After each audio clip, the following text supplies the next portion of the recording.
But I'm amazed at what a human being can actually do. It's just so intense, a lot of emotion, a lot of adrenaline going, and it's the best thing you can ever do. Cummins blasting down Bray Hill. So, coffee with Conor. Here we are, gents. Thanks for coming along and sitting down around the table, having a yarn over a bit of Conroy coffee. But yeah, so we've got a few ideas over the table, and we've got Paul Phillips here from the Alan TT. Mr. TT, visionary. You must hate that title. Yeah. Let's keep calling him that. We've already got the name of the first podcast. Yes. TT.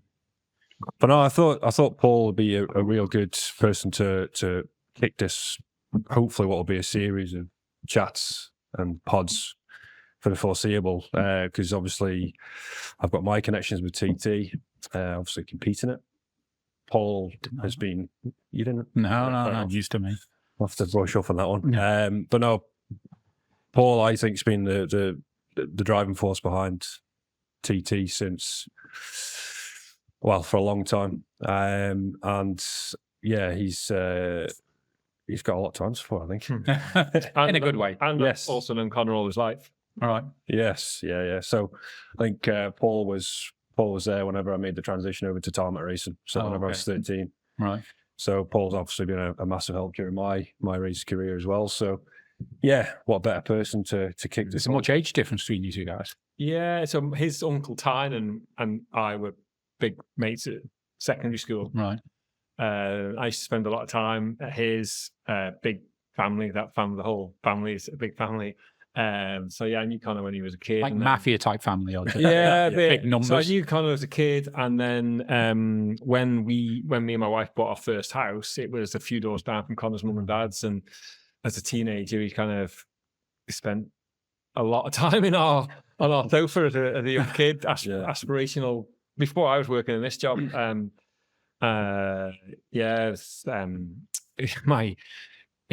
was around when my daughter was born, and she had Conor remember she had a baby giraffe that was called Conor Con. We all called him Con for a while because of Molly. So yeah, no, I've known Conor all his life, all his racing career, and know all his family. And I'm quite interested. Were you interested in bikes before you got this job?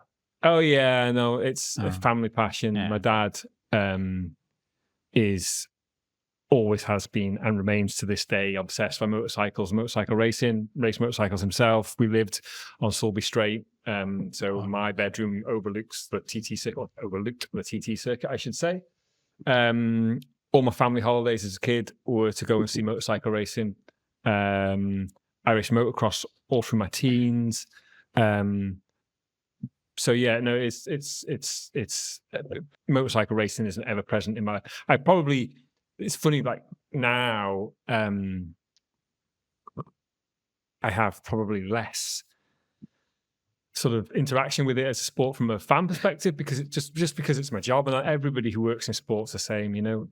So yeah, it's just different. It's a professional interest now more than a personal interest, I suppose. Yeah, I suppose maybe it has to be. Maybe we were talking off air, Conor, that maybe at times talking about bikes when you're doing it 24/7 for you as a brand as well. It's synonymous with the brand. There's probably times when you're just like, I'm Conor here, not Conor the bike person. Yeah, it's definitely it's a bit of a tricky one at times. You know, I want to be known as hopefully a successful businessman, but like I want to also be successful in my racing, which is right at the top of the list. But it's nice to be sort of recognised for both, I suppose. Being a bit selfish about it, really. It's quite interesting, don't you think?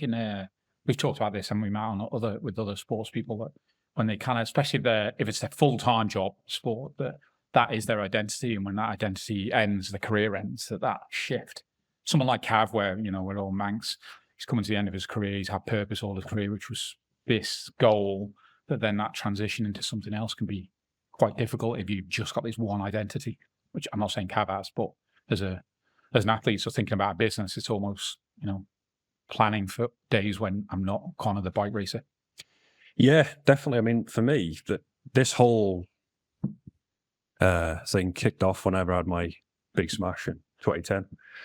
And up until that point, I never really had any thoughts of, I need to have something else going on in the background for rainy days or for whenever I finish bike racing. And I was sort of living a bit of a dream at that stage. Everything was going half decent. I had a sniff at my first win, but it got taken away. And then went up the road. But that sort of gave me a huge education, and you do need something else in the background to basically support you, because you've got a short window of a career in this sport, and it can easily just go. And I suppose if you're even like performing bad, you can just be dropped, whether it be football or any team sport or any individual sport, and then you just spat out. So, and then what have you got? So that was more my sort of thinking behind starting my business, was just, I need something else to help me along. How you find balancing that, man? I think it's right now it's okay. It's all manageable. The business sort of takes care of itself, really. And that's down to having a good team of people around you, which I've taken from my sport. I've always had a good circle of people around me and that support mechanism. Even when it does go tits up, they're always there, and so that allows me to focus on going down Braille at 170 odd mile an hour. So, which is sort of half handy, really. But yeah, it's sometimes it can be quite testing. But I think as long as you learn from the lessons, and it makes you strong as a person, really, and you just grow. I don't think like it's the TT organiser's responsibility, but if you look at somebody who's telling me the story today at Saracens Rugby Club, when they're doing their sport, they as the owner of it, as they come out of or in their career, they help them with, and they make sure they study during that.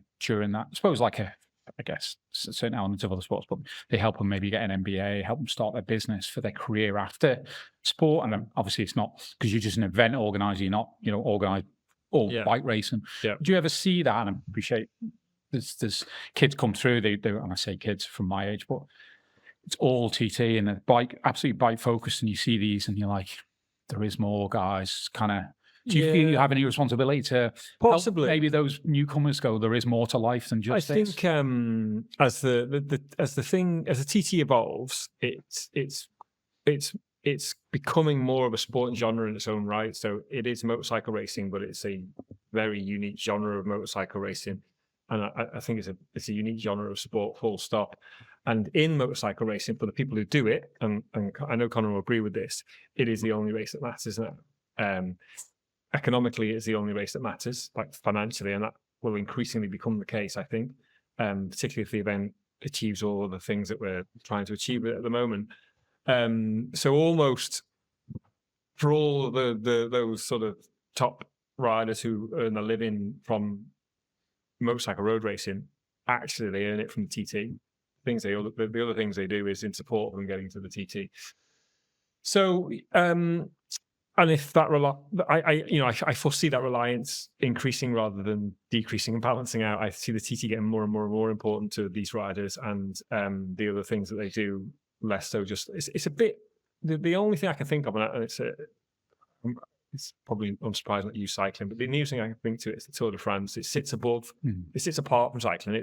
It's a cycling race, but it's much more than that. I was talking with Michael Dunlop last week or the week before we had him here. We were talking about Mark Cavendish and saying Mike's he may race in millions of races, but I have no idea if he's ever won anything except for the Tour de France. And I think the flip side is you say exactly the same for Michael Dunlop. Yeah, true. Yeah. But I mean, we work with the riders a lot on all sorts of things, enable them in certain ways, give opportunity outside of racing career, and got ever expanding broadcast network, and announced this week Dave Molyneux's coming into the race organisation, just retired, and we felt it was really important that somebody with his sort of level of achievement wasn't just lost to the event. There's a role for him to play there and stuff. So as the thing gets bigger, hopefully there's more opportunity, for everybody in it as well.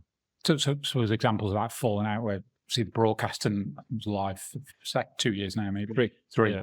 Yeah. You're starting to see ex-racers in front of the TV. It's that collaboration with broadcasters and the TT itself, saying maybe connect with this guy's injured this year. He's going to bring good insight. Well, the thing since the pandemic and that kind of reboot of TT, we own everything now. So all the content that's made is made by us ultimately with partners, but it's driven by our team. So we sell to broadcast, but we effectively we are the host. No, we are the promoter. We're the host broadcaster. All of the content, whether it's our podcast, whether it's content we make on social, whether it's our YouTube, it's we work with suppliers and creatives and companies in all those industries, but ultimately it's created by the TT. And how big's your team currently there for taking all that? You did ask me that when we were sat around before, and I was going to say, and then Name them all. went off. Name them all.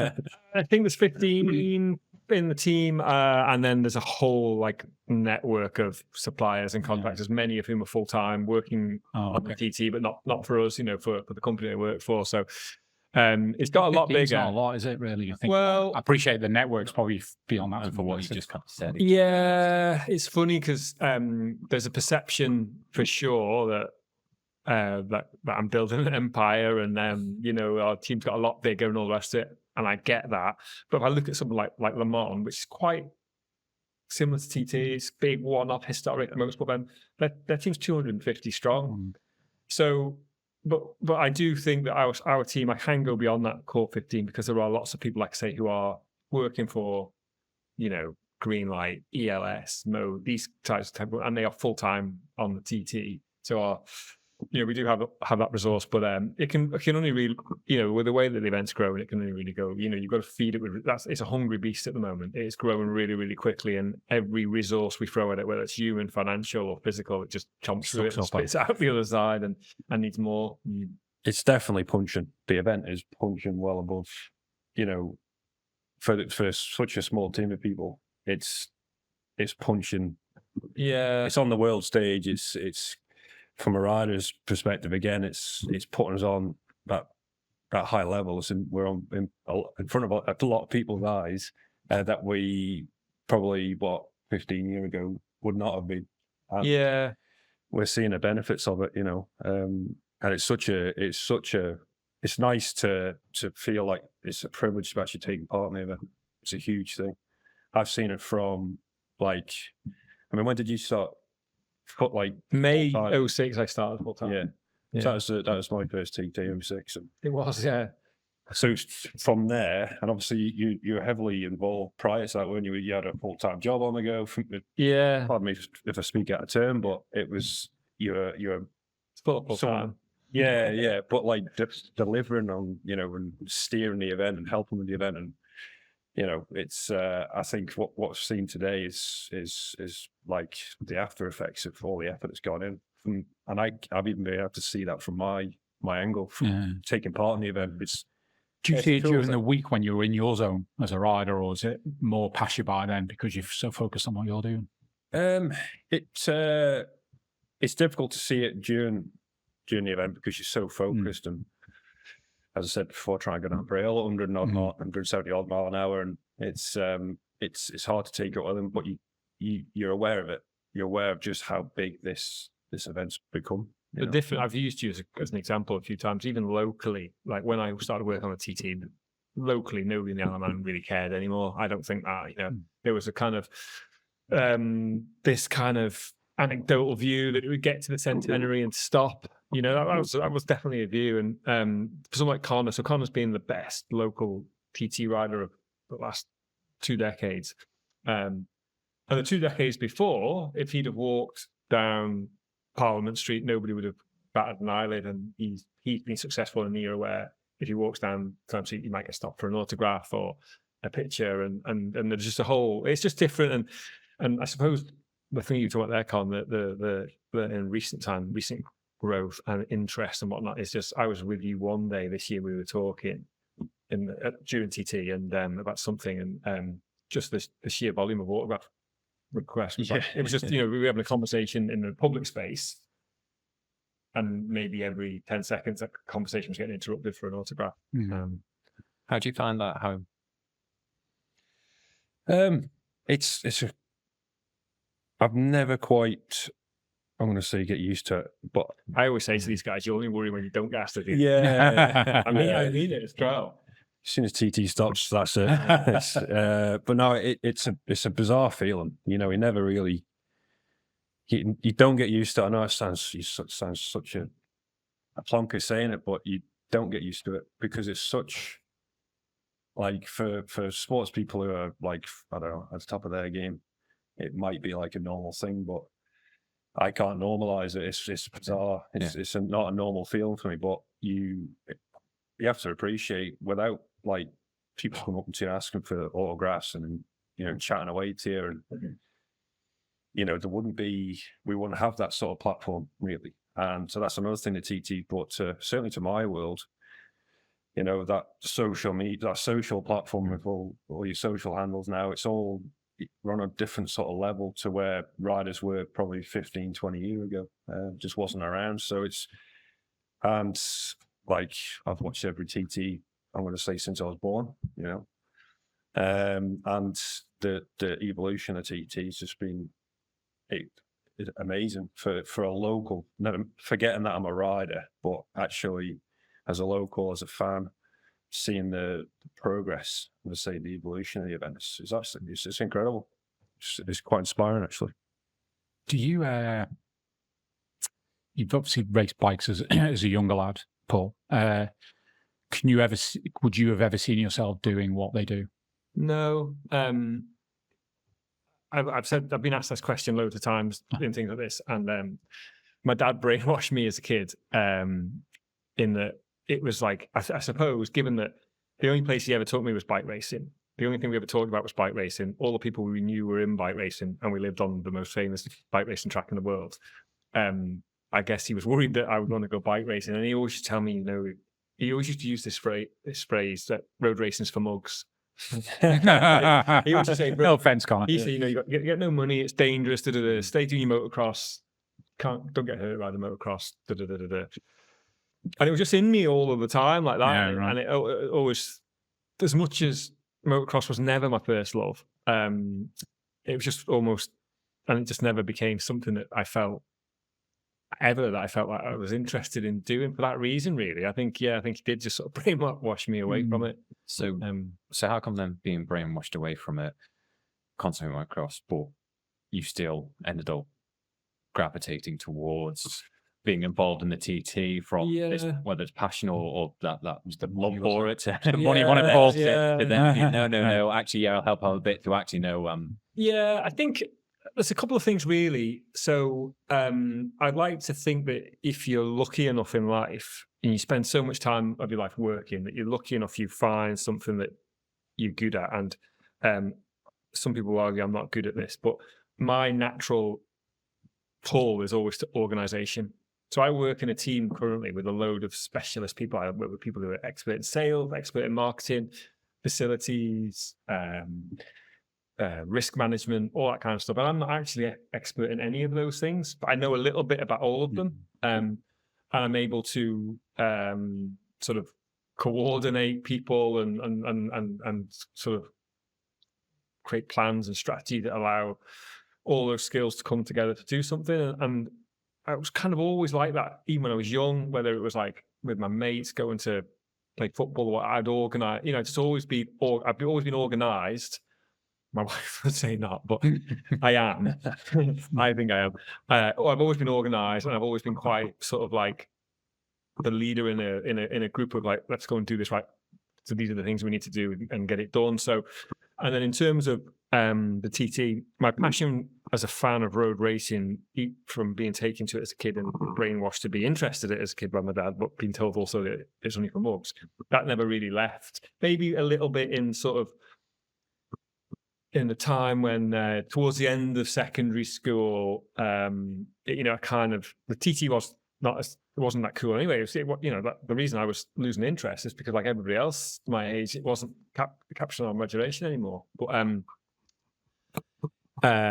so all through my school years, really passionate about it, and then sort of less so for a bit, and then it became more of a social thing. You know, going out partying, that kind of stuff. And then as I got a little bit older in my 20s, I felt more like I was sliding back into it a bit more. And but that intrinsic, I suppose, thing is being in me for life. And then I became really frustrated with how bad it was. And that's ultimately how I ended up working on it, because I kept, I was doing some stuff in my spare time in this world, working with people like Conor, helping them with sponsorship and things like that. Again, it's just like a natural call. I found that I could do that. And to long story short, this person said to this person, this guy might be able to help a little bit. Ian Locker, actually, very famous TT rider. I've done a bit with Ian, and he said to somebody at the Airline government that in some forum that maybe I could contribute. That's kind of how it started. Yeah. So yeah. Can I ask a question? Because you opened the door now, so thank you for opening it. We talked before we came on air, but since you just opened it up when you made a comment around not everyone thinks I'm necessarily doing a good job. Where's that in Paul's brain going through? I mean, we touched off out on, and I'll use the word, we talked imposter syndrome, but you obviously organise a massive event, there's a lot of eyeballs on you. So by default, of course, you're self-analysing what you do day in, day out, how things are delivered. Where does that, how do you manage that? How does that not eat you, but yeah, so there's a lot of strands to that, I think, and I would like to think I'm decent at it, and I think if I wasn't decent at it, I wouldn't survive, because it's important to have it. Yeah, I think so. Loads of different things. So in terms of like being in the public, working on something that's relatively big and having being in the public eye in terms of our audience, but also locally, it's a big thing locally. So there's always a lot of views about TT, Steam Packet, these sort of things.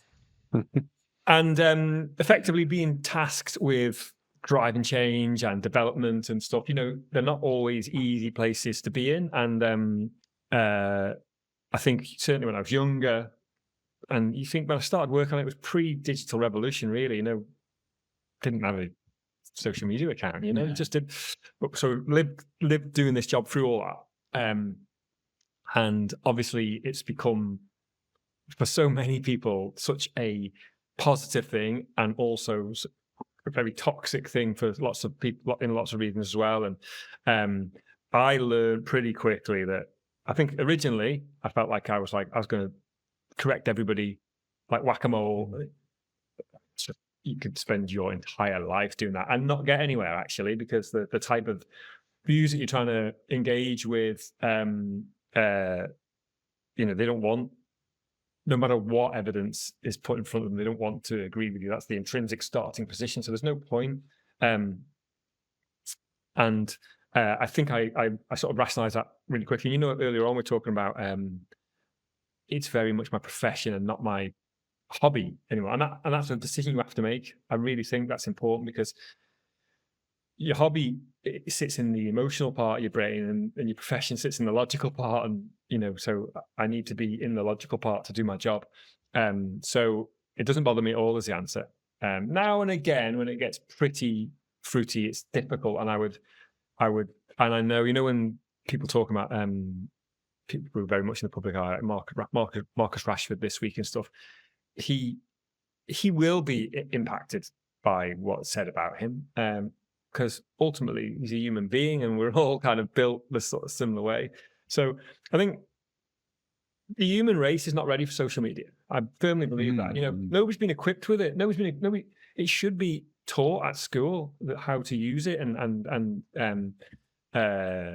it's really, really dangerous, and it's a really misunderstood thing in terms of the whole imposter syndrome thing. I think that's been more recent, really, as it's got bigger and bigger and bigger. You're talking about like expenditure is huge, income is huge, people you're dealing with higher and higher levels. This big thing with Hollywood at the moment, which is like just mental. The level of scrutiny is really high. The risks are much higher. The people that you're leading are, there's many, many more of them, and it's just sort of now and again you kind of like, who thought it was a good idea to put me in charge of this? You just like, Ian Lockers, apparently. I'm 46 now, but in my head, I'm like a teenager or something, you know, and you're like, this is what adults do, this sort of stuff, you know, like I had it a couple of years ago. It was TT starts on Monday now, bank holiday Monday. I was driving to work, it was early, across the mountain into work. And I was like, marshals in position early, and there was like fans were all getting in a position, and I could see all the techie guys setting up the links for the live coverage, you know. I was like, what's going on here now? You know, it's like, ooh. So that's the other side of it. But yeah, so I think it's good to have imposter syndrome. Actually, I think it's good to be like nervous, like not too comfortable and confident. I think you do need to be on your toes, and not, you know, not complacent or. But in terms of like the critique, when the critique it impacts me, is when it comes from somebody I really respect. You know. Yeah. Do you have imposter syndrome, whether it's your business or racing bike? Yeah. Yeah, it's I've never quite fully understood it. I've always had an element of, if I do something and I know I've done the best I possibly can, I'm never quite happy with it. Right. I've always been like that. It's a bit of a string. You like that at school as a kid, or is it just? No, I think I just always want more from myself, no matter how good I do, or, you know, it's a funny thing. It's to try and compute it and try. You must have had it in the first 2 years of your road racing though, when like, because you didn't go from the back and work up. You effectively went in close to the front. Well, the first road race you led into Northwest 200, Conor, you know. Yeah. Led the Superstock race into there's a picture of him leading into the York Corner, and he was in amongst the best road races as a 18-year-old. 19. Yeah. It was such a bizarre scenario because, I mean, you touched on a name before, Ian Locker, who again watched all my life on the roads, and actually I'm competing against him. It was such a bizarre feeling, and that's probably where that a little bit of imposter syndrome kicked in. Bloody hell, I don't quite what I'm doing here. It was such a weird Do you still have that now in racing? Not so much that, but it's more, you know, I always want more. I'm never quite happy with what I've done on the bike, and, you know, even likes of like day-to-day running of the business. I'm never quite satisfied. I always want that extra little bit. Disappointed if I don't go home with that little extra bit. But I wouldn't exactly say that's a negative thing to have, because you look at all the top sports people, it's how, no matter, you know, how fast, how good, how whatever they are, it's okay, I've got this. How this, when we talk about things like marginal gains, it's how, or anything consistent gains, how do you always get better? Never satisfy with. Yeah, you just want more from yourself. Yeah. All the time. And don't get me wrong, that like any form of trait, it's good in healthy doses. You know, it's in when you can potentially get to that stage of, that's what always takes over you. And you, as you said, you don't, it's good where you're saying that, to balance that with the, as long as I know I've done my best, I've gone as fast as I can, I'm happy. Balanced with the, I could probably have shaved a couple of seconds. I should have gone deeper into that corner or something. It's a real funny one, but I don't think it'll ever go away for me. It's the challenge there, I guess, is what day do you stop racing? Because you're always aspiring to. Well, that's it. When's that comfortable line to go, I either can't do more, or obviously you want to be on your terms, not on a hedge's terms, don't you? So it's like, is that something you think about, or still too young? Still too young. Always Right. too young. But no, I think it's definitely what's kept me going in my race, and always wanting to go with that extra little bit, and relating it to TT talk. You know, that's why I'm going to TT all the time. I've got a box to tick there, and I want to try and do it. You know, that's what keeps me coming back. And then it's all down to like prep on the run up to TT. It's all ticking boxes, and I always want more from myself. Even daft stuff like, you know, I'm 6 weeks into a training block now. We're ticking boxes. I've gone up weights, you know, more reps. We're just going up and up and up. I'm feeling brilliant. It's so I do that for whenever I arrive at the first race meeting. I know I've done absolutely everything I possibly can to hopefully achieve my own personal goal. Mm. So, and not to bring the whole mood down, but I will. just obviously part of the love of the TT, the rally is part of it, is the risk that comes with it. I think that's ultimately part of the attraction, whether it's for fans, and I wouldn't necessarily, it's an attraction for riders, but there's an element because it is the ultimate goal, I suppose, in both your positions, one, riding the bike, and two, with friends who ride it. And obviously you don't decide to give that drug out. They make their own decision to do that, but you're part of that cycle of that, and that's, absolutely fine. But some outside perspective is like, how do you cope with that from just processing that? I know you've lost friends. Well, I'm sure there's many, not only locally, international riders that you get to know and then you lose. And how do you process all that? It's I about, suppose I compared to a nurse or whatever that deals with. yeah, well, it's without doubt the hardest part of working in this role. I think, and the jeopardy is ultimately what makes it brilliant. Ultimately, that it is the jeopardy at the start when everybody considers about watching it, riding in it, whatever. That it's the kind of like, it's like kind of beat the jeopardy, isn't it? That's the thing. So that's not going away. I think, and also that's not going away whether I work on it or not. The thing for me, real priority in my professional life with my team is how do we mitigate as much risk as possible without interfering with the core sort of ethos of TT. And I think in very recent years, we've finally made much more progress. I think it's been turning a bit of a super tanker around, and the culture of road racing, certainly on public roads, is not always brilliant, and I say that as somebody who comes from that culture, but it's just, there's been too much acceptance and not enough disruption. And this is where, talking about the way that, you get this criticism and you in a role, you've got to make change. It's really hard when you're making changes before something's happened. When you try and you're doing something because you feel through analysis and research that there's a risk or a problem or something, and you can do something, you can take that away before it's happened. Because ultimately, a lot of the public, that kind of, it's not broke, don't. I get that all the time. It's not broke, don't fix. I hate that thing. Well, you say it's not broke. It hasn't broken yet. But we can demonstrate that it could break, and therefore we ought to do something about it. So, in the past few years, all of the kind of work that we've done on TT, the strategy for TT is, is taking it forward, and it really considers the management of risk in that, because the biggest threat to the TT is ultimately the court of public opinion. If the people, in its wider sense, feel like it can't palate the TT, can't tolerate it, then it ends. So it all needs to be defensible. You need to think, there is a lot of risk, but look at all the stuff we're doing with technology, with nutrition, with welfare, with investment, and since 2022, since the pandemic to now, the investment that we've made in so many things and the processes, and it's this never-ending cycle that we're in now, and I'm so much more comfortable with it than I was. I didn't have all that responsibility beforehand. Since the pandemic, I do.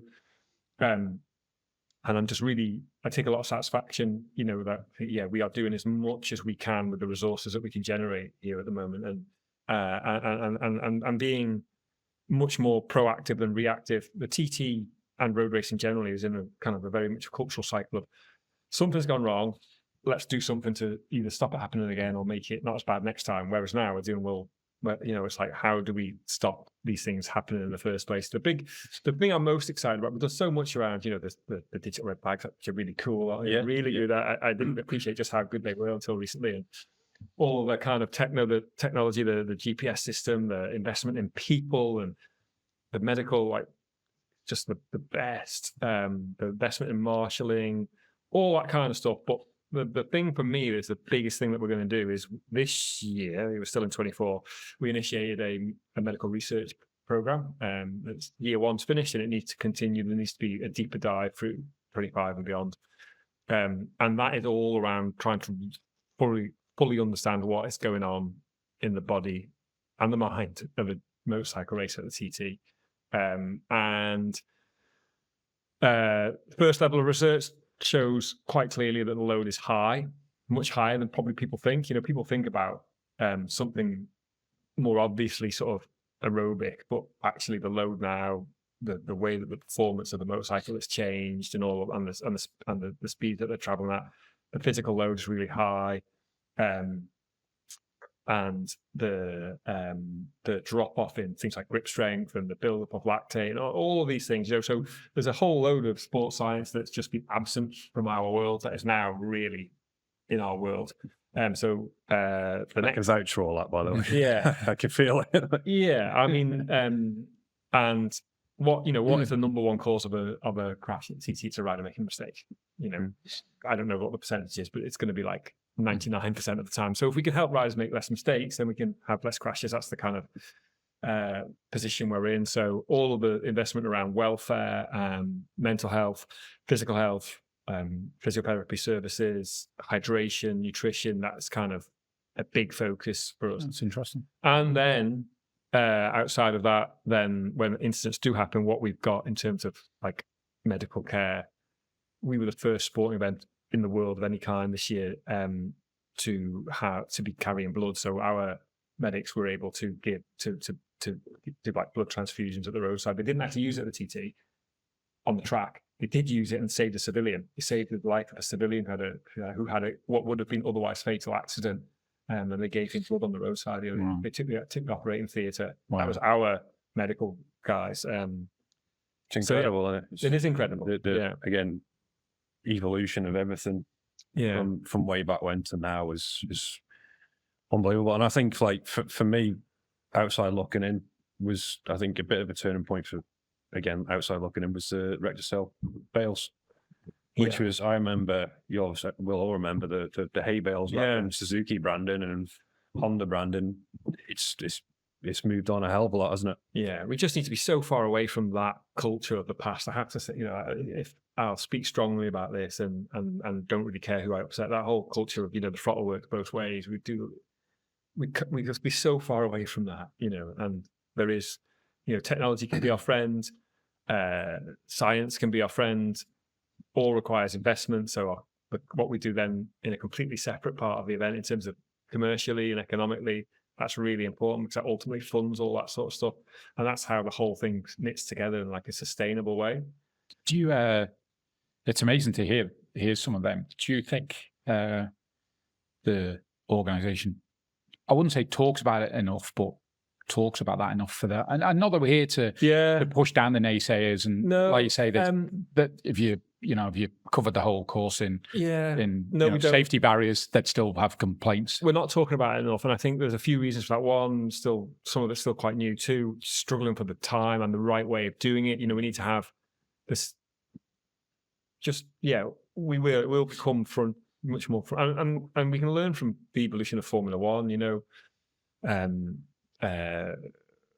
the period from the kind of in the 70s where the fuel tank was underneath them and all the rest of it, and then up to that was a big sort of strategic intervention, and then up to the point where the Senna crash, and then again another big strategic intervention. That nothing should be off the table really, and Conor will know like the way that the rules have changed really recently around their own gear, what they'll wear, what they're allowed. The level is so much higher than where it was. It was more historically. It was more like you there was no real spec to what you could turn up in, really, as long as it sort of looked half good. And well, the spec would that be bike leather and helmets in that regard? The leathers, helmets, body armor, that sort of stuff. Yeah, there was the benchmark was low. Yeah. Now it's the highest. There is no higher than what they were at TT. And you're setting that. Yeah. But it makes you feel like you're in a safe environment. The organisers have got your best interests at heart, and they want you to have a fast but and safe, enjoyable race as well. So it's quite a new thing, but it's definitely been welcomed. Everyone's took it all on board, and the big one that's going to be interesting in 25 for this medical research program, which is going to be interesting to see. I mean, it's not going to happen without a few bumps in the road, but every rider will go through a medical on event now. They will part of the registration process. So do you think currently when Conor comes to the TT, he has to get his bikes checked, he has to get his kit checked, he has to get all his personal information checked? He has to have his body checked. Yeah. And did everyone sign up to, you just said you'd done your first year. Was every rider in that? No, Or it did was you a sample. So I think they worked with about 15 across the, front, middle, back, sidecar, solo. Might have been more than that. I'm not sure. And they were testing them before they were on track, after they were on track, working with all sorts of different things. So yeah, it's a proper medical program. You used to wait for those 4 results back. Yeah, I'm not sure I understand them all anyway. No. Your team. Yeah, but I can understand enough. Yeah. Like just seeing the heart rate trace was really high. Heart rate was really high. Surprisingly. Yeah. But people think maybe not because it doesn't, like they talk about that zone and that sort of Yeah, stuff. I guess. Yeah, but also like Because you couldn't probably operate at 180 for however long you are. But also like, you sat. You're not pedaling or rowing. So I think, Connor. Yeah. No, I know. Sat on your ass. I just think it's I know what you higher than mean, people would have expected, Yeah, and I think that is in line with the physicality of the improvement of the performance of the motorcycle. I mean, they are brutal now. They are, You've got to, if you're not turning up to the TT in the best possible condition you can be in, you shouldn't be going on the TT course. And that's the thing, that you could back in the day, Joey Dunlop, our most famous TT rider, smoking a fag, they were drinking, they could be successful without being athletes because what they were riding didn't have anywhere near the performance of what Conor's riding. Bikes of 240 odd horsepower. It could quite easily become a bucking Bronco, and you've got to hold on to it. And the physical exertion that you put, your output is incredible. And also the concentration level, like so they did some cognitive testing and stuff as well. And that is the big. I mean, I can remember one year when you were racing for Honda, and it was after the senior, and you were just knackered, and you weren't physically knackered, but you were mentally just drained, from 2 hours. concentrating. I look like I just woken up. My eyes were just. You think about you think about yourself if you were said like, you need to concentrate hard here because if you don't concentrate hard enough, you might die. That is going to make you go to that climb meeting. sharpest place. Go to a climb meeting for 2 hours. You got focused just on a conversation. Yeah, and you're tired after it. I don't know. Maybe that's an age symbol to do it at high speed, knowing everything's on the line. We need everybody in the best shape. We need a lot of blood pumping around the body to the brain, oxidizing the brain, and and I'm not a physiologist. But I understand enough to understand like it's better to be in really good shape. I can't sit here and say I want a TT because I haven't. But I think over the last, again, probably 10 years more recently, it's the gaps between the top 10 riders have all come down. We've seen races with Dean and Peter. I think it was a couple of seconds, was it? It was a second half, something at the flag. It was really over 6 laps. It all came down to that last mile, So riders, in order to push to the limits, have to be in the best possible condition. And as I said before, if you cannot turn up to the TT, and really racing on the whole is in my opinion, not in good condition, because you're either going to hurt yourself or you're not going to get the results that you expect, and it's not good for you. I'd love to have I'm sure we will have a conversation with perhaps what we call an older TT rider, as someone that raced, let's say, back in the day compared to where we are today. One of the things that springs to mind is the morning practice, where the stories of they'd have some beers the night before and they'd roll up to morning practice, probably off cut, and the ability, they'd just race once a year, these riders, they'd just rock up here and then just, the bike would come out of the garage a year later. And that was okay, but like risk management, you're just like, it's different times. I mean, morning practice is my favourite memory of TT. So, but it's mental. When you go back to that thing about being defensible, tell them, how handy are any of us at 5 a.m? Not very. The tyres are built to work in a temperature window that's probably not there at 5 a.m. No. You're right. I mean, it's a different time, isn't it? I mean, and it is actually, if you think about it now, we're talking about, 30 years ago? Yeah, it was 03. I looked this up because I was interested to know if you'd ever done morning practices, and it was 03, it got stopped. 3 years prior. Don't get me wrong, I think I totally agree with you. but given the opportunity, if someone said, right, Oh, he's up tomorrow, there. I would be there. I might sort of look half asleep, like, but Yeah. I'd You'd still have a be kind of there. coffee, you'd be fine. Yeah, yeah. But it's But not. I'd still be, it just Yeah, be a box ticking exercise for me.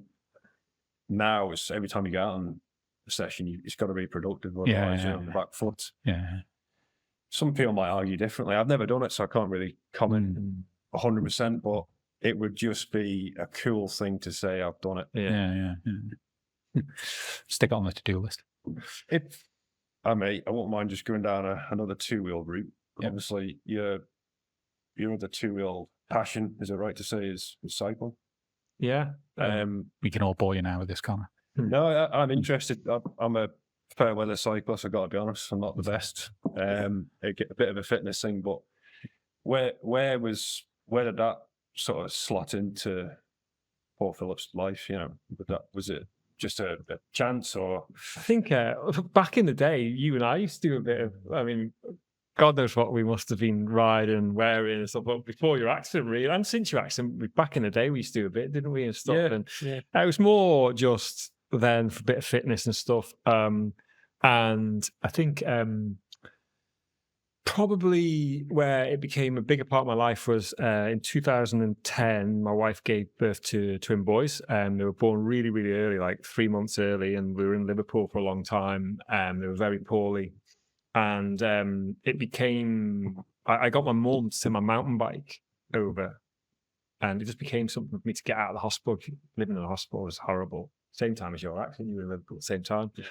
And I used to start riding around a mountain bike, and then I just found it like a nice, and I still do very much to this day. I say I like being on my bike away from everybody and just in my own head, particularly now more than ever. Like, you said one time my phone's away from me, and that kind of stuff.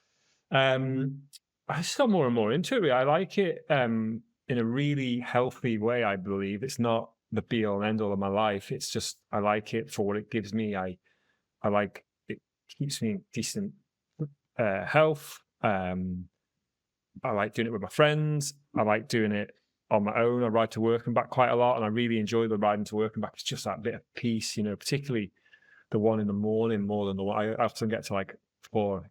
Why did I ride to work today? I can't be bothered riding out, but certainly the one in the morning, I really like that. It's just the reason other people like cycling, I guess, the same. Like I say, I don't do it for anything other than what it gives me, rather than anything like that. And Bit of a feel good factor, sort of. Just it's pretty kind to the body as well. Also, except for flexibility, but it's pretty kind on the blood, touch wood anyway. And then in terms of it's like anything that whatever your latest fad is, you just get you either move to the next one or you get deeper and deeper. And I've just generally got deeper and deeper in that one. So, and upstep Grand Fondo.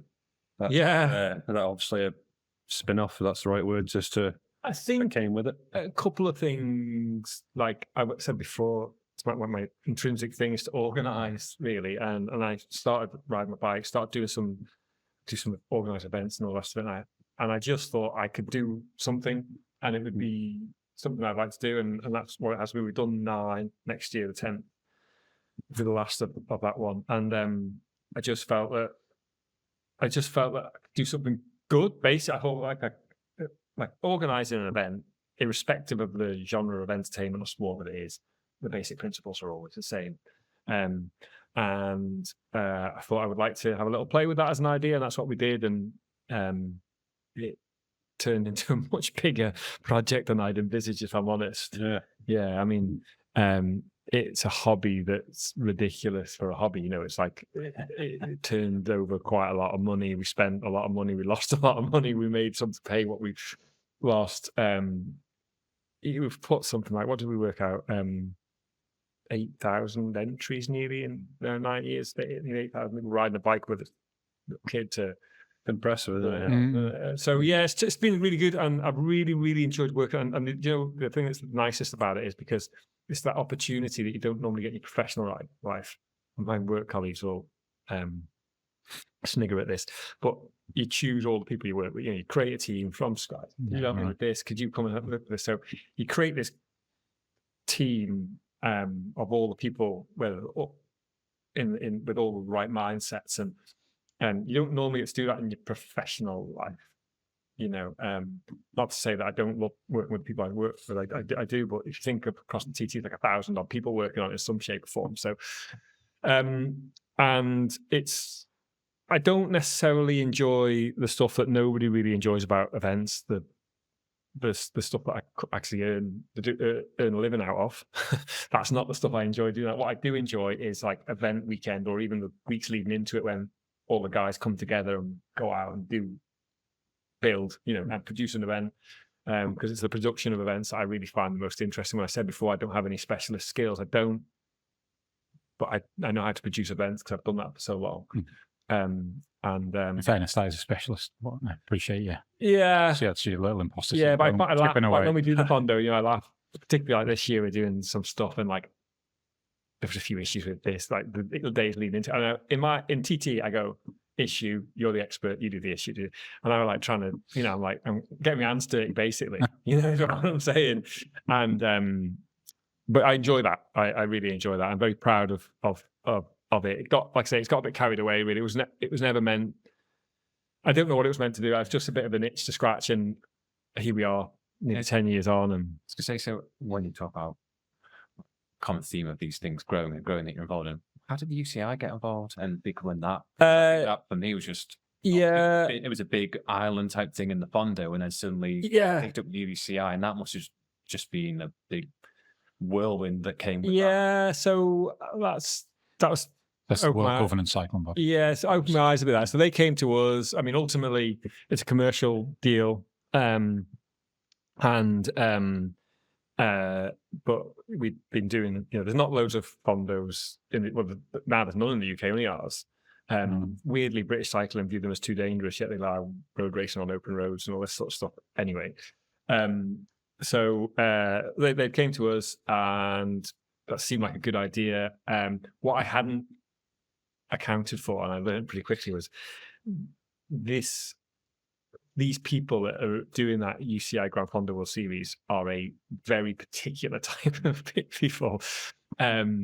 It's like they're generally, but it's age, it's age category competition. They're all generally a bit older. They're all relatively affluent. Not all. I'm generalizing a lot here. And the nuance of that is really important to them. The different colour jersey numbers and all that kind of stuff. I was a bit like, what be important? The detail caught us out the first year, because they are like, it's a lifestyle choice, and it's not a part of cycling I'd experienced up until that. And once I learned that, and we accounted for it more in the second and third year and stuff, it was fine. But these they're like people who are really into something. Like these people are really into the detail of that. I was just like, it's just like this, we'll all head off, and no, I'm like the 56 to 59 age category, can't beat him and all that stuff. Jesus. So that's we did that 4 years. We're not doing that next year simply for economic reasons. We don't need to, because we're not going beyond 2025 on the road. It's a concept to pivot and do something different without rumbling through ideas. Couple of things, really. Number one, without doubt, is the workload. It's a huge it's so complex, and we can't unknow what we know, so we deliver it to such a high standard, and it's much harder than like a single day of TT. It's not harder than TT, but if you take that one day versus 1 day of TT, it's just a lot going on. The moving parts are like crackers. 50 people working on it before you get to the marshals now. That's a lot of that's not hobby stuff, and it's costing tens and tens of thousands to put on. So you've got to make a lot of money to offset that. So it's like I'd say it's not hobby stuff, really, is it? At what stage did you get to that? So that's the number one issue. So I'd want to do something a little bit less onerous. Also, road cycling has had reached maturity in the UK really quick. It's like big 2012 boom, Cav, Wigo, Sportives, Rafa, this whole boom pandemic, and it's just like fell off a cliff.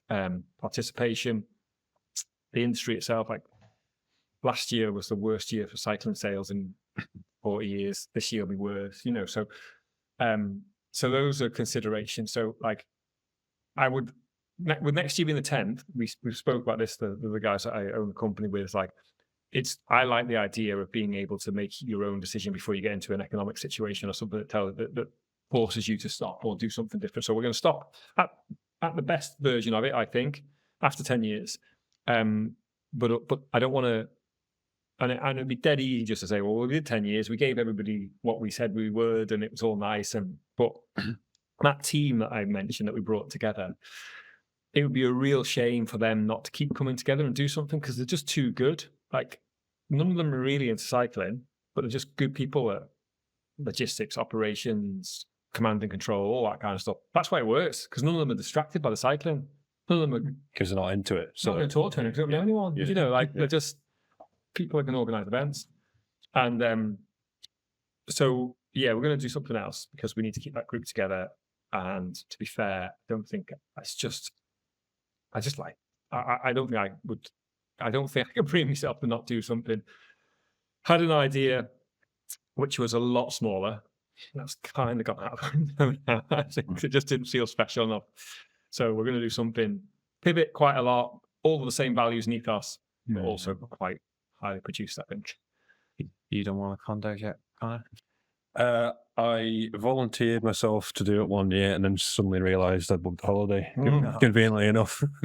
But no, I mean, it doesn't mean to say I haven't followed it. Obviously, Paul and a lot of people who are involved in it, and it looked special. One year I had my little coffee business along to the event. What is it? To Milltown. Yeah, he must have done a few with us with the coffee, I think. They did a couple, but you could just see just how big the event was. But I suppose the biggest thing that we took from it is just how much of a community aspect there was to it. It was really interesting. People being able to just drag the push bike out of the garage and just have a go. Forgive me for saying, but early days, that's what there's people, it was all like a local event, wasn't it? Yeah. And then it just seemed to just take off, and outside looking in, it looked incredible. It is an amazing event to be on your doorstep, I think, until it's gone. People, not that I give any criticism really of it, but it's one of those things that I don't think people fully appreciate. Like good people in sport, until they're gone, you're like, yeah. And I feel very conflicted about stopping it, because I do, it is good. Why would you stop doing something that's working really well? But I think the reasons are valid. Like I said before, it's the hardest thing to do is to change something before it's gone wrong. It's really interesting just listening to the conversation earlier about change management as well, just from own experiences as well, of that constant.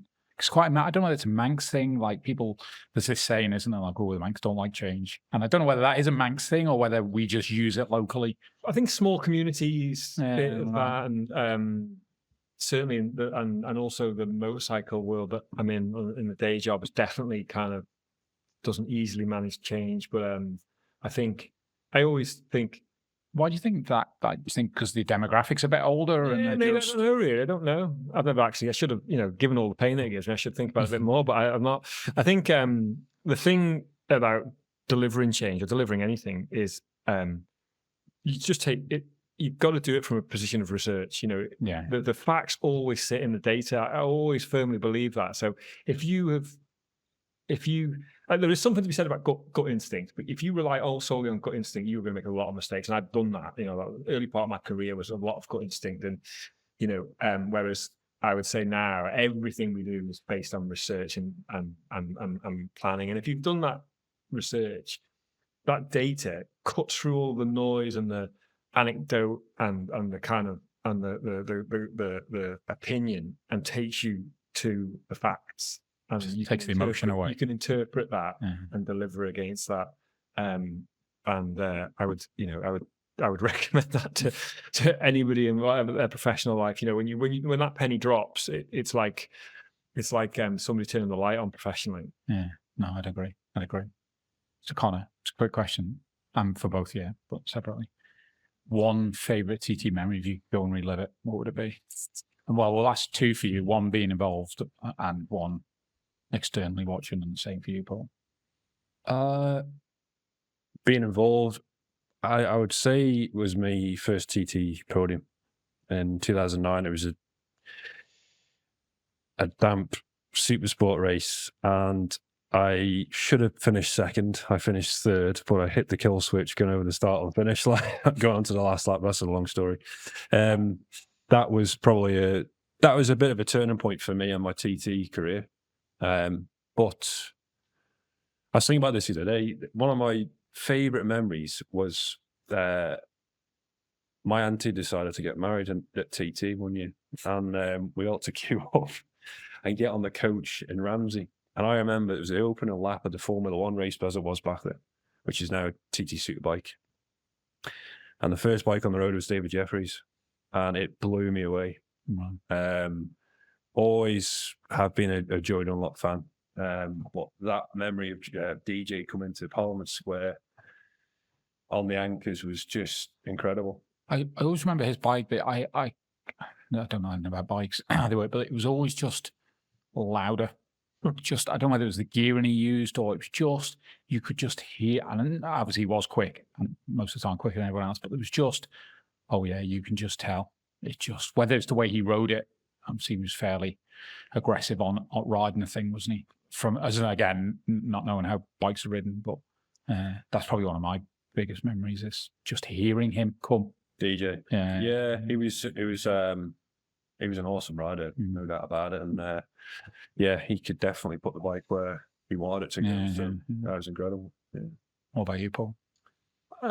Just to listen, when you asked the question, listening to Conor, I was thinking I'm going to struggle to answer this. I think more it's like it's more times rather than specific instant. Really, I think my favourite sort of thing when I think back to TT before I was involved was probably when I was young. And watching that visceral thing, the thing that's always stuck with me and is still our magic dust here to this day, when that first bike's coming, that building noise, that visceral kind of slow build of the noise getting louder and louder and louder and louder. And, you know, I haven't seen the TT for 20 years, but that's the thing that makes this hair stand up. It used to make the hair stand up on the back of my neck and still does now. And I still, when people come and witness it for the first time, you are guaranteed whatever they've experienced in their life that is going to blow. You know, they're not going to go, all right. They're just not, irrespective of what. So yeah. In terms of working on it, blimey,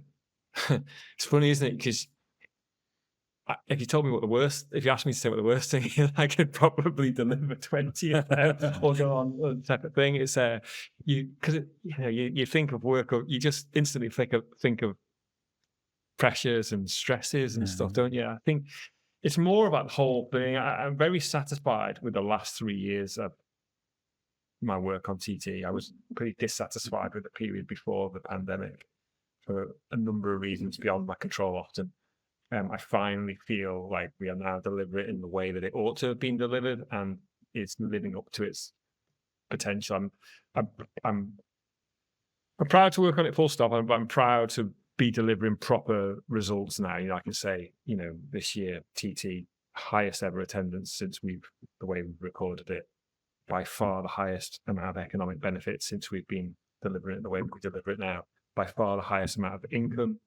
Our audience is growing like billion, and it's taking us to this place where we're on the precipice potentially of something huge with our partnership with the consortium of Hollywood production companies around documentary and film and live TV.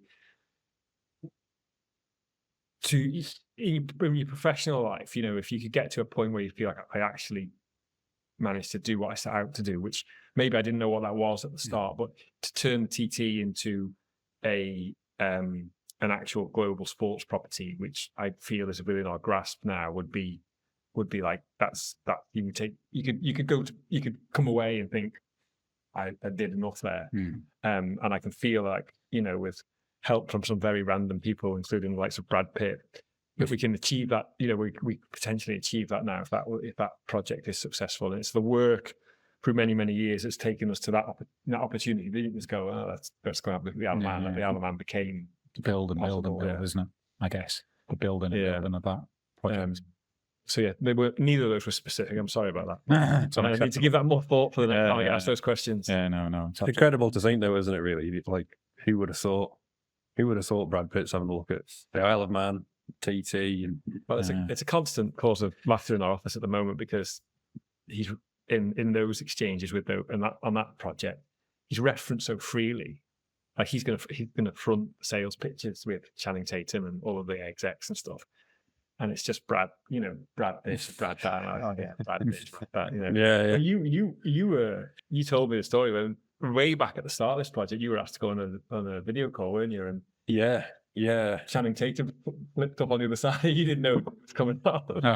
It blew me away. I was we were living with my in-laws because we were in between moving houses, and Simon, who works at the TT, says, "Can you just jump on this call?" No problem. 10% battery life on my laptop.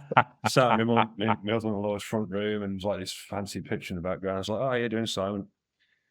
I'm just in this meeting there, Conor, and there's these people I want to introduce you to," and literally just panned on Channing Tatum, just happened to be on this laptop screen. I was like, "I'm sure I recognise that." And then, but yeah, who would have thought competing at the TT would have led me to be in a conversation with a Hollywood megastar? It's I didn't think that would happen. It was such it was a bit bizarre, but quite cool at the same time. We talked about cycling before, and obviously I'm sure Paul knows the reference. I don't know about yourself, Conor. And it's the same in football when they go out in their full kit, and they call it full kit wanker. So you'll see someone in this full cycling, movie star kit, or you go out in a Liverpool kit.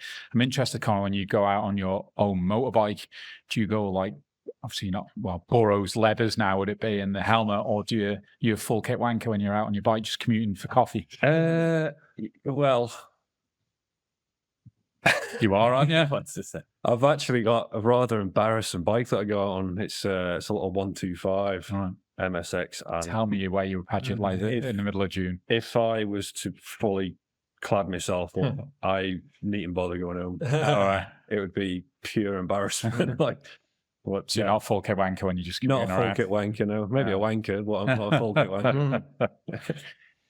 wanker. So maybe just I've only just got one more thing I wanted to ask. It was actually because we started this conversation around coffee to end in coffee. So for us all to learn around coffee. So does anyone know the most expensive coffee bean in the world? It's Blue Mountain. I'm looking on the screen here, but no. So it's called Kopi Luwak. Right, edit But my the answer. worst, I was going to say that. yeah, the worst of it is apparently they make cats, a certain type of cat, eat the bean and then shit it out, and it's from that. It's then taken out the poop and then sold. I think it's $600 a pound, maybe. Bloody hell. So I don't know whether you've got any cats and want to, get your coffee through that. I don't I've know. got a couple of ferals that just I'll give them a posh name and make them eat some coffee beans, and you can up your price a little bit. And the other thing I learned when I was doing a bit of research on coffee, that it's it is the second biggest commodity traded in the world. It is second Is it? to oil. Yeah, Is it yeah. Which is nuts, isn't it? It's an unbelievable industry. I mean, I'm one of just many, many, many companies that have a little business, selling the machines and whatnot. But it's an interesting one. Do you mean to coffee conferences? I assume they exist. No. Have you not? I assume they exist where you can go and taste coffees and people are selling their You can go and courses and whatnot. You can go roasting courses, cooking courses. There's all manner of thing you can do. But It's like I was saying before about the cycling things. Like Okay, yeah. you can go deep down any rabbit hole, can't you? And I like a good coffee. I'm a bit of a coffee snob. I wouldn't have instant coffee or anything, but I'm not like want to know what temperature it is or that. That's a big appeal, isn't it? The temperature. yeah, there's definitely the odd connoisseur knocking about. and all that business. Yeah. Sort of Judging you, Conor, and your coffee. Yeah, I'm not sometimes I can be a bit of a coffee snob, but as long as I know a good one from a bad one, we just focus on the end product being good. You know, everyone's happy. You know, that's basically how we do it. My customers keep buying from us, so it's good. Obviously, if you do serve a bad one, you'll know about it. Yeah, right. But that's part of the job. But it's definitely an interesting business. And what was the obviously you've changed this year, the brand's changed. What was the way you going with that? It was more initially it was to prevent any sort of confusion, because we had way back when we Coffee Man, that was the first version of us, I suppose. And then latterly we had, well, along the way we opened a coffee shop called Conrod's in Ramsey, and they both had their own sort of followings. Anyway, the coffee shop went by the wayside, and I felt as though my Coffee Man branding was was losing its edge a little bit, and I didn't want it to fade away, and I didn't want to just be another coffee supplier, another vending supplier, all this sort of carry on. So I thought, instead of, okay, the coffee shop's gone, but we've learned so much, so I thought we'd better off just putting it all into one, you know, unified brand and going again. And fortunately, again, through my bike race, through doing TT, not mention any names, but I ended up meeting with some real clever people who helped me basically put the two brands together, and do it, understanding I went on this whole journey of understanding the science of, you know, branding and different letter shapes and color psychology, and just absolutely blew me away, you know. And lo and behold, we ended up with what you see now. So it's but I wanted to inject some more of like my background into it, really introduce some bike racing, but not go too over the top, because not everyone's into bike racing, not everyone's into motorcycles, motorsport. So I think where we've arrived at is something that looks quite eye-catching, and you know, I think it's more, if I was to try and push it and build the brand, it's more fitting in today's branding world, I think. So I mean, we're looking at a pack here. Wherever you're buying this, obviously there's a relationship with the TT and the brand. Is that on everything you do now, or is it? No, it's not on everything.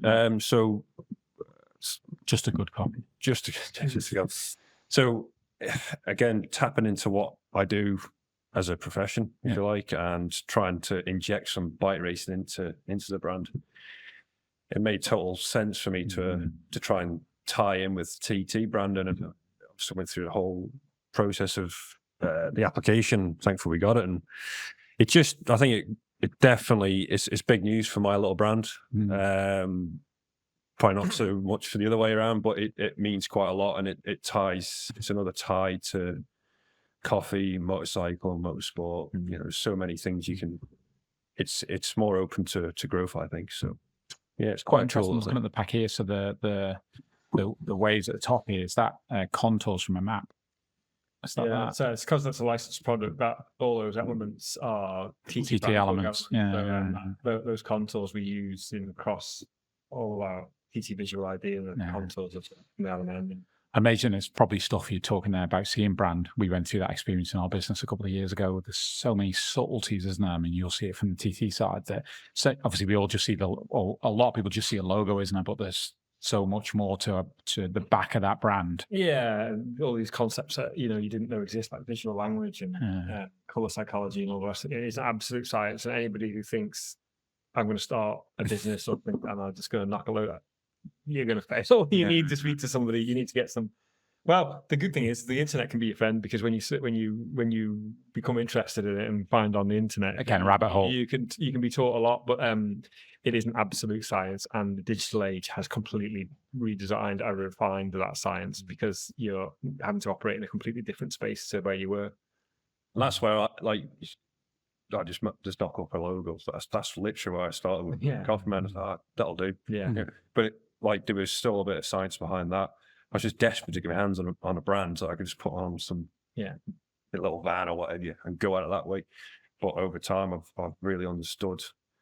And again, through seeing what TT have done and evolved, I've learned various little lessons. It's quite interesting. So Loads involved in that. yeah, it's not just as simple as, you know, just knocking up a logo, firing it on a van, and then just trying to sell some coffee. There's got to be a story behind it, and you know, I believe everything's. I think more locally, from my business, is sold through like more local social media, which is, I think, is Facebook on the Isle of Man. So I've tried to come up with some like content, so video content, just to punt out on socials. Again, tying it into what I do as a profession, which is motorbike racing, with a bit of coffee thrown in there every now and then. Do you do a lap on the back of the bike? It's just interesting. No. You're scared. Scared's fine, Paul. Not really, I don't think. Just, yeah, I have a funny relationship with the whole thing now. Really, like I say, it's just my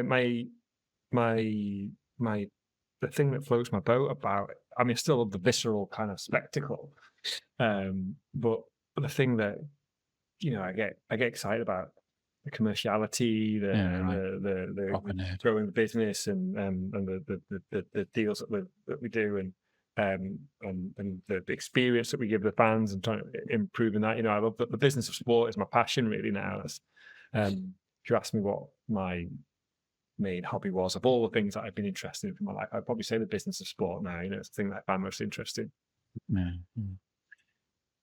Question I've got is, who across all sports, could be any sport, like impresses you? Just stand out. She sat in her room. Be careful.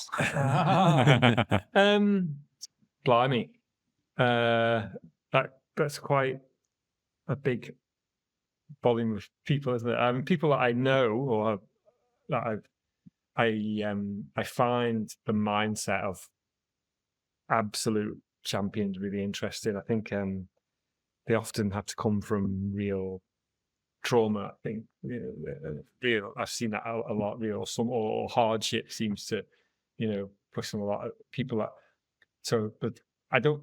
You know, lots of sports people that I follow, but you know, I don't really know them. You know, I'm not experienced them firsthand. Two that in the two sports that I've got knowledge of that I know a bit is Michael Dunlop. His mindset is really interesting.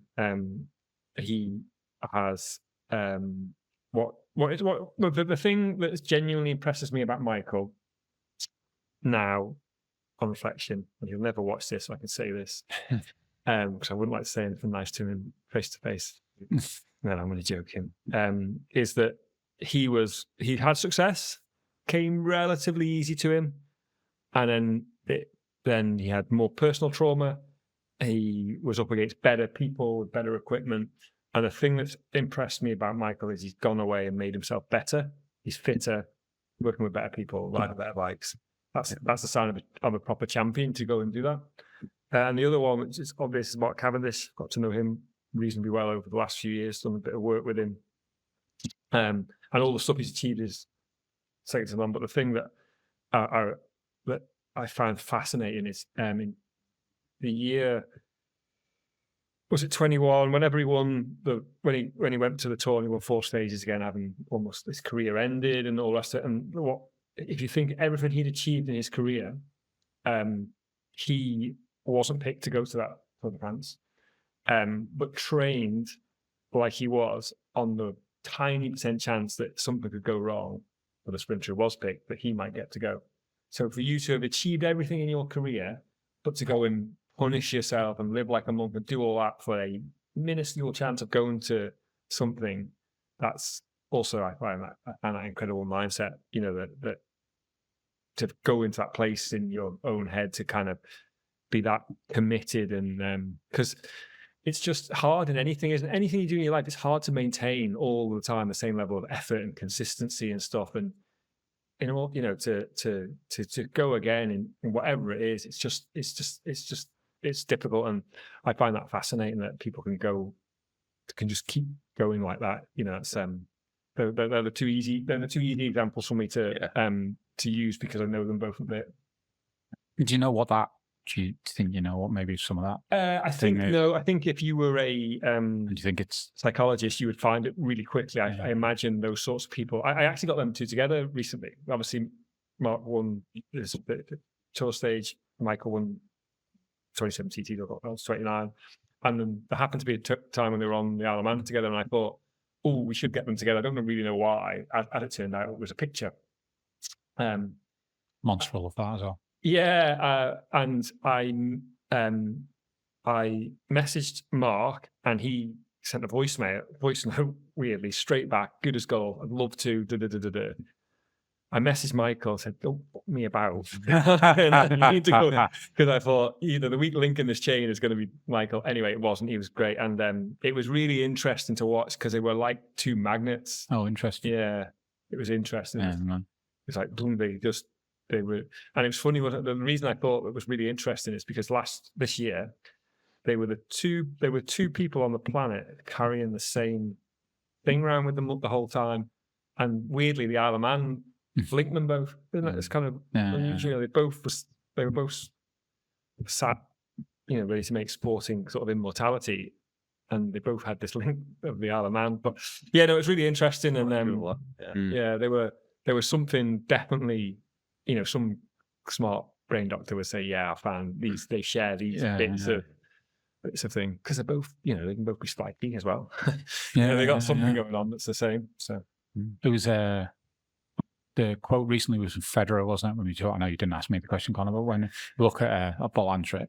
When, Federer said he was giving a speech recently, and he was saying that the only the difference between him and there's obviously a couple of elite tennis players at the time, but he gave a stat of in his career he won 80% of his matches, but he only won 54% of his points, which mathematically my brain doesn't quite work out. Yeah. But the stat's the stat, and he says the key with and he's kind of in essence saying the difference between me and the bulk of the rest is the moment something's failed, finished, lost a point, you can obviously process why that happened, but then just move on and not carry.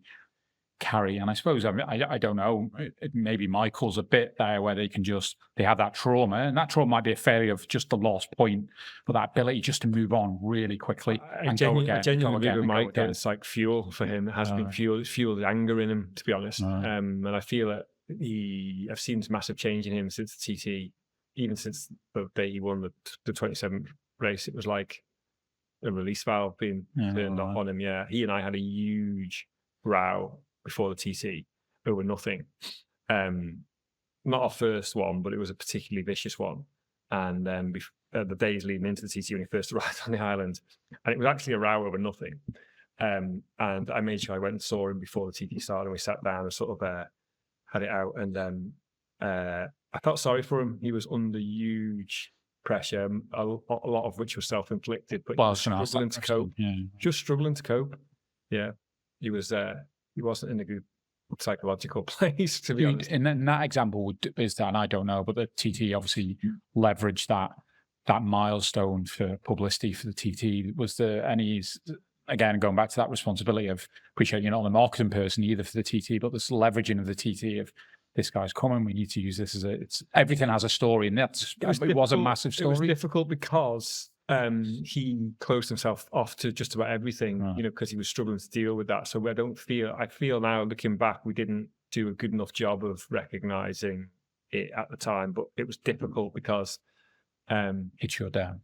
It's not available. And that was all fine. It was the right thing. I think there's things coming. There's been a lot of things happening since TT where they've really sort of marked his achievement, and there's some things that we're going to do coming forward. And yeah, I think that, but yeah, he's still going anyway, isn't he, as well? So, but yeah, I think at the time it just the beauty of the Tour de France with Cav was he won stage 5 and he had 2.5 weeks of ride celebration. So I'm sure they were making a lot. Some of the stuff they did, I'm sure they were making up on the go. I'm sure, thinking of an organiser's minds, I bet.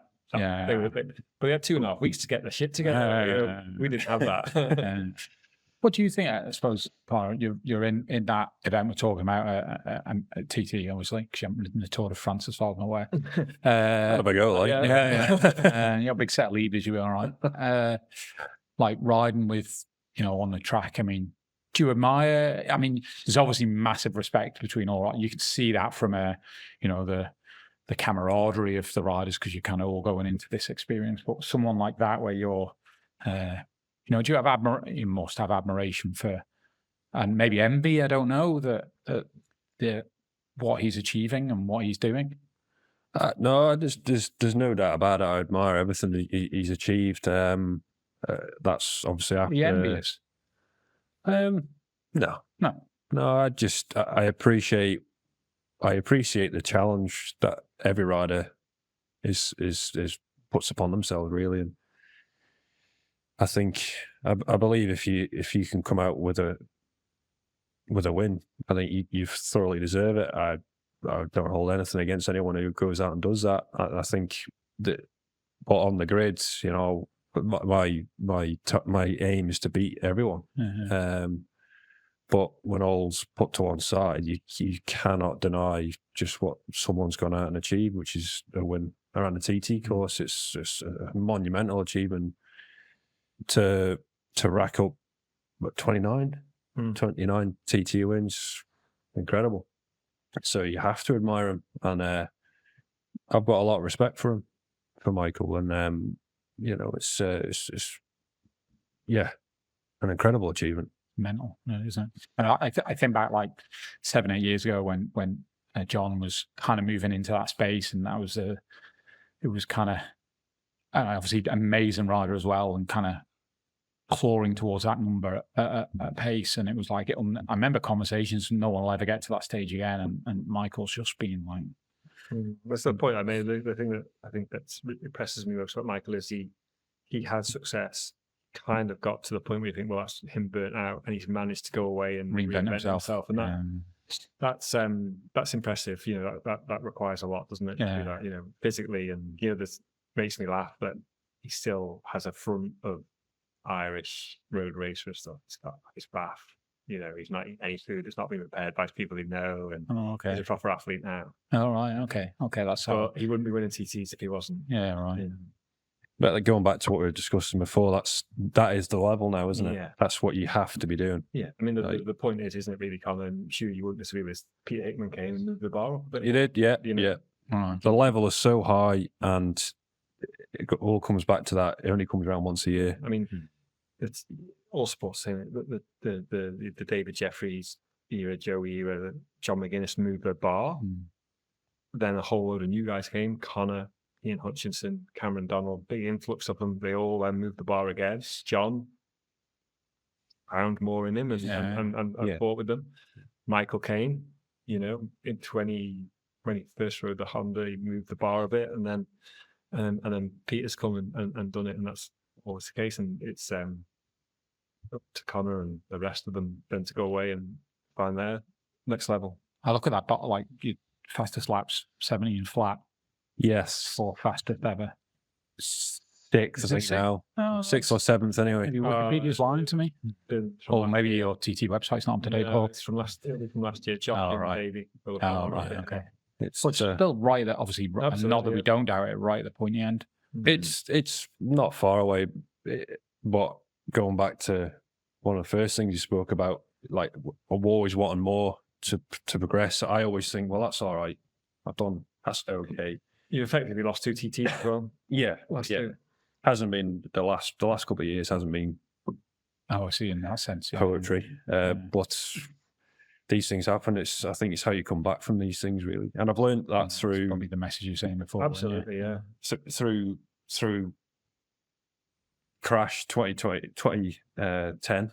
That was a major education, and in that, really, it's how you come back from it. I couldn't put my socks on. Yeah. Big target. A moving target all the time was being able to put my own socks on. So I've always been able to sort of rationalise everything in my head. And if it doesn't go your way, you've got to just dust yourself down and go again. Yeah, and I'll speak up for Conor on this because he doesn't get enough respect. People don't understand how badly hurt. There is no TT rider racing at the front that's been through what Conor went through. That's the thing. Like, his level of injury was. I mean, everyone's seen the crash. Well, it's funny that I'd maybe compare, and obviously, but Hutchie, but he gets that. he's come back from this, he's come back Yeah, from this, and well, arguably, Hutchie- it's not about comparing. He's had a but- really complex time as well. But in terms of the injury, his injury, I'm not saying No, and I'm not either. his injury was isolated in one area. Yeah. And Conor had basically complex. I mean, the good thing was luckily that it didn't have a head injury, but from basically the rest of your body was. But you're right. People don't talk about him. Again, they should talk about it. But you're right. It's not really something talked about. He was about to win as well. So, but that's like there's life's not easy, is it? The total other sportsman that I really find interesting, increasingly so now in recent years, is Gary Neville. And so this quote he said recently, which really sticks in my head, is like, talking about anything, any project. Did you really think it was all going to go perfectly? Because if you did, we get people in my team come in and start spewing because something's gone wrong. Like, but it was all going to be perfect, was it? Like, it's a stupid thing. It's a human thing, isn't it? Like, we go bananas because something goes wrong, but whatever goes all right, nothing. No. Cool. Been an interesting conversation. Yeah, I've really enjoyed that. Obviously, being the first one and whatnot. So it's definitely Gonna go up from here. Yeah. Yeah, get Brad Pitt. Yeah. Not that we don't like Paul. Brad Pitt. Well, there's been some really interesting topics, and thanks for coming. You're more than welcome. Thank you. Yeah, good conversation. Cheers, chaps. Thanks, boys. Cheers. Poor flimsy humans. Don't you wish you were flawless like me? A towering inferno of physical perfection? I hate to pop your blimp-like ego, but you're not perfect.